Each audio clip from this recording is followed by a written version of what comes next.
Welcome to Wrong Time Watch. My name is Kevin, and today we're looking at two Seiko 62 Mas Homage watches, or watches that were based off the design of the 62 Mas.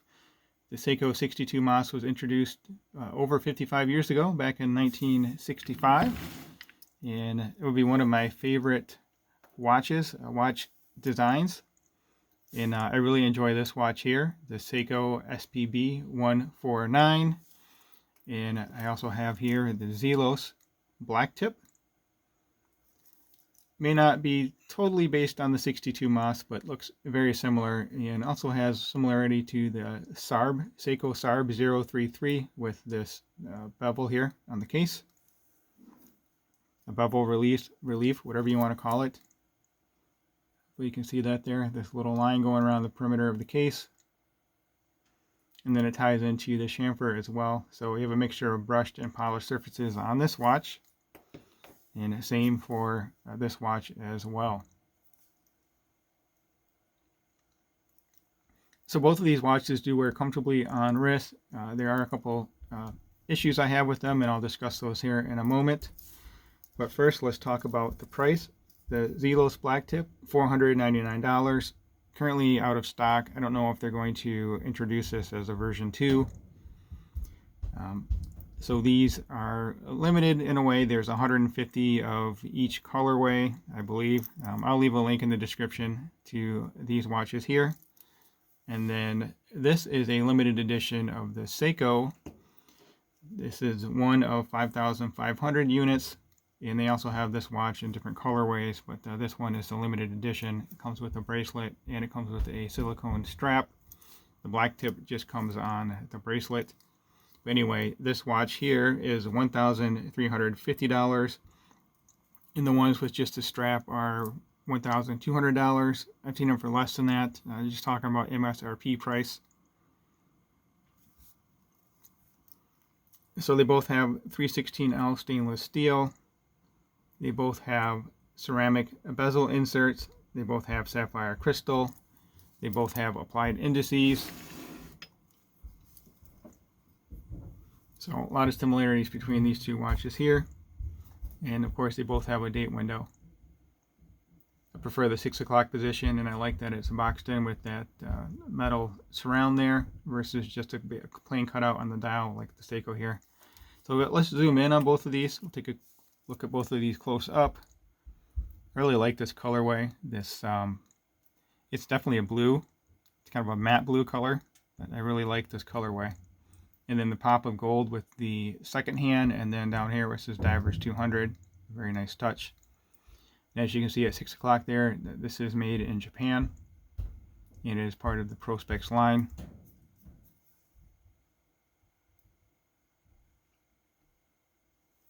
Let's take a quick look at the case back. So you can see there, let me rotate it around. You see that this is limited. This is number 3075, 3075 of 5,500 units. Sapphire crystal, limited edition. This does have the 6R35 movement, which is a step up from the 6R15. It has an increased power reserve. And you can see this is rated to 200 meters water resistance. Okay, let's take a look. Actually, let me rotate the bezel here. The bezel action on this is interesting. It's I don't know, it's hard to explain. It's really lightweight, but it feels good. I can rotate it with just one finger here. It feels very smooth. I'll have to compare this to my Submariner one day. And the crown is not signed. Okay, so looking at the bezel of the Blacktip, you can see it is a ceramic bezel insert. Not very easy to see the numbers on this. You can see it on camera here on the screen. I am zoomed in, and I have the studio lighting here.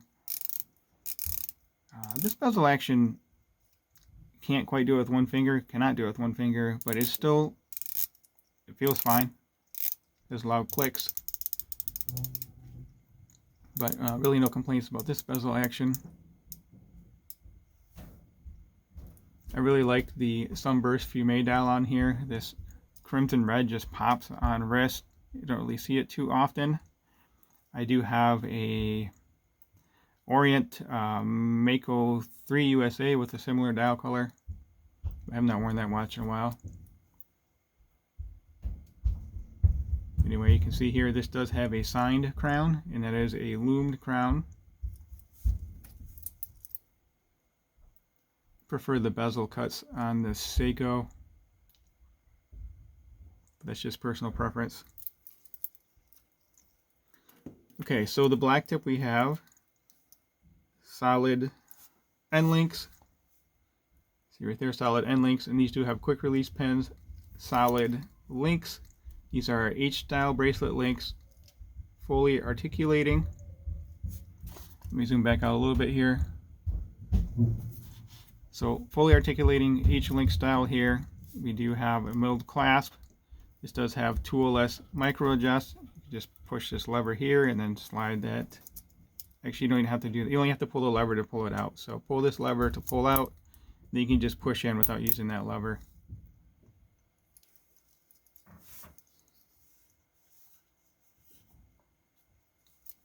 And then on the Seiko, we also have solid links. They are not quick release. We have a milled clasp here, solid end links, solid links, 4 micro adjust, so it's not a tool-less micro adjust system like on the Zelos. And this is a combination of milled and stamped links clasp here, and it's stamped here due to this driver's extension. You pull that down, and then you push this up and out, and you have this kind of a weird looking stamped diver extension. And what's neat about this is this little lip here indexes in that slot there, so that was nicely thought out. However, I really don't like this diver extension. It would be much better without it. This portion of the diver extension kind of digs into the wrist right here. I have a video about that out as well. It is not as bad now that I've kind of gotten used to it, but I think it's a bad design.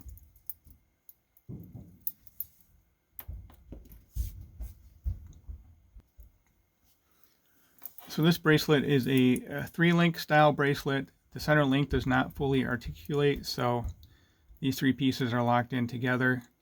Also, something else to note is this has male end links versus the female end links on the Zelos here.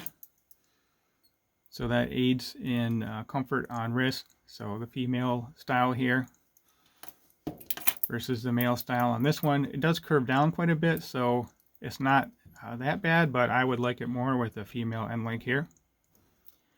Also, you can see how this link fits into the case. With this style of case, I prefer it on a strap, a leather strap, rubber, silicone, whatever, NATO strap, if you want to do NATO strap. Just the way that these end links integrate into the case, I don't think you can ever make it look right. I feel the same way about the Seiko Turtle as well. This one, the end link is integrated in here. It fits a little better, but it's still just kind of a weird looking situation to me here. Bracelets, I like bracelets much more on a watch case like this here. Just your typical watch case, and then the end link will fit in there, and the bezel will hide any kind of gap, because you're never gonna be able to fit that up there perfectly in to the watch case.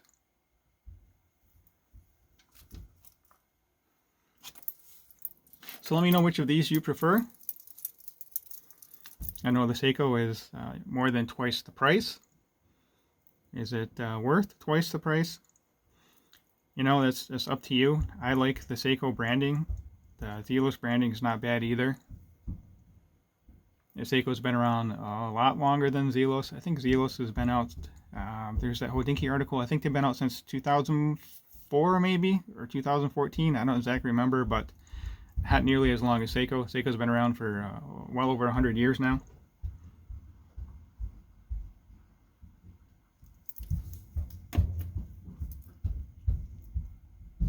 So I really appreciate seeing this chamfered polished edge on here. You have it on the top and bottom of the case. It does have drilled lugs.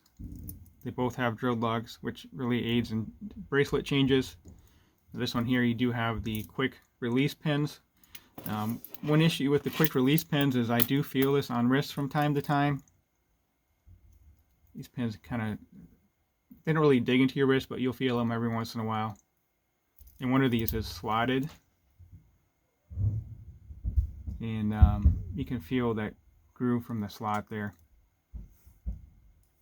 But I do like this toolless micro adjust system.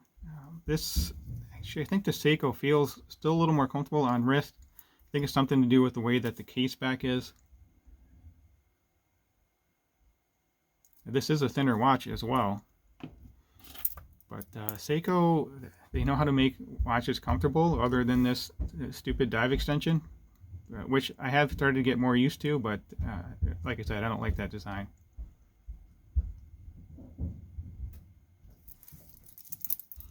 Okay, so let's talk about the movement. The Blacktip has the Miyota 9015 and the Seiko has the SR35. So 8 beats per second on the Miyota, 6 beats per second on the SR35. They're both hand winding, they're both hacking. So hand winding is you unscrew the crown and then you can rotate the crown and you'll increase the spring pressure on both of these watches. Hacking means you can stop the second hand. And a big difference here is power reserve. 42 hours of power reserve on the Blacktip versus 70 on the Seiko here. Accuracy is about the same. -10 plus 30 on the Blacktip, -15 plus 25 on the Seiko. They're both more accurate than that. I don't track the accuracy, but those numbers are the extremes. Another nice note about the Seiko here is it's actually anti-magnetic to 60 Gauss or 4,800 AM. So that's pretty neat. Don't know if I ever need that, but you know, nice to have. So let me get both of these on wrist and then we'll talk about the dimensions here. If you have not subscribed yet, please hit the subscribe button. I really appreciate it and it really helps me out. So again, just the dual pushers here and no safety clasp to mess with. The Seiko is an actual diver watch, so oops. I had the micro adjust all the way out, so I need to push that back out. Pull it back out, I should say. Okay, let's put this on the wrist here.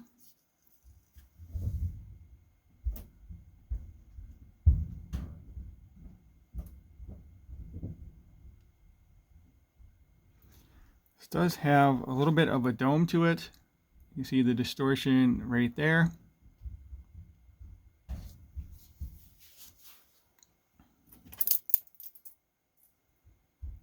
And this is a thinner watch. It's about 1.5 millimeters, actually almost 2 millimeter thinner. Okay, let's zoom out here. Hopefully I got a bunch of the background cleared out. I don't know, we'll see. Nope. Sorry, always working on stuff here. Got the SKX in the background, so we'll compare that to both of these watches here in a moment. This almost seems like it's too big for my wrist. I don't know what it is. It should fit fine. It's a 41 millimeter diameter, but for some reason it looks a little bit big on my wrist. Okay, let's bring over the Seiko.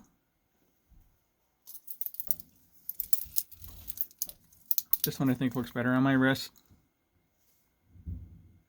Maybe it's the blue on blue.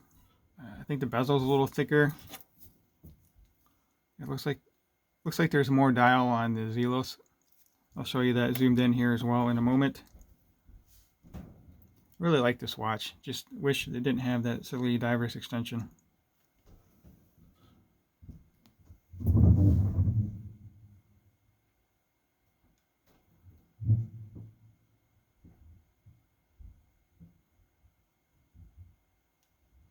This does have a bit of a dome to it as well. You can see the distortion here at extreme angles right there.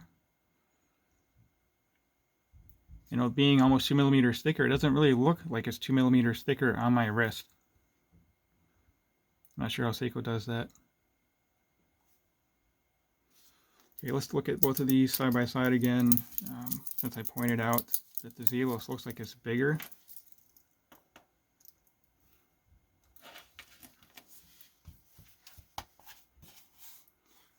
So let's see here. Yeah, so the bezel, 41.7 on the Zelos, and then on the Seiko looking at 40 with the bezel diameter, but then case diameter is 41, and case diameter on this is 41. So this is interesting. Sorry, I switched hands. I did have the black tip in the left hand, but you can see how the bezel sticks out on the black tip here versus the Seiko. Both of these bezels are very easy to grab, but typically I do like the bezel overhanging the case. Okay, let's talk about the dimensions, and I'll just show it next to the SKX here after the dimensions. Let's switch the hands back around, switch the watches back around here.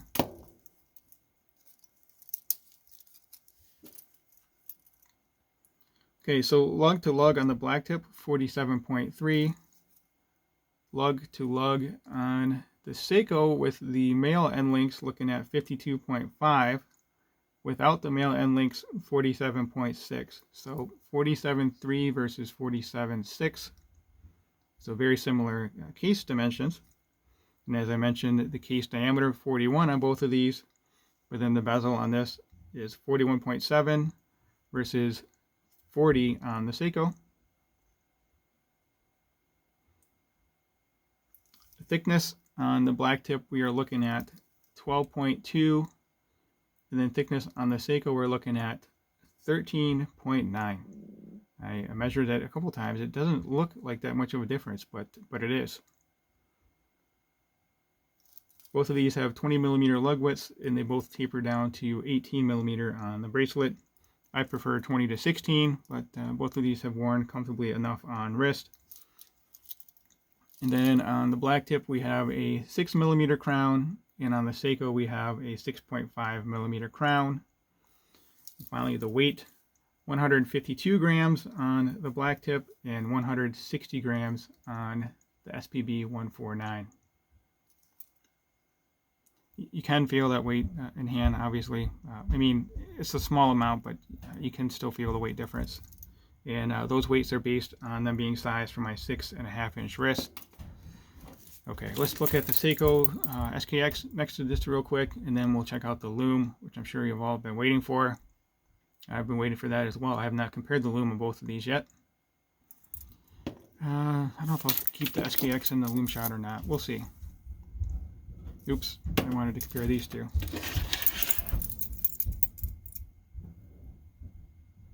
And there we go. All right, let's check out the lume. All right, so we have the black tip on the left and the SPB149 on the right. As far as the lume, I think I'll have to give it to the Seiko, but just a little bit. They look very, very similar by eye here and on the screen. Yeah, you know what? Maybe I'll call it a tie. It's really hard to say.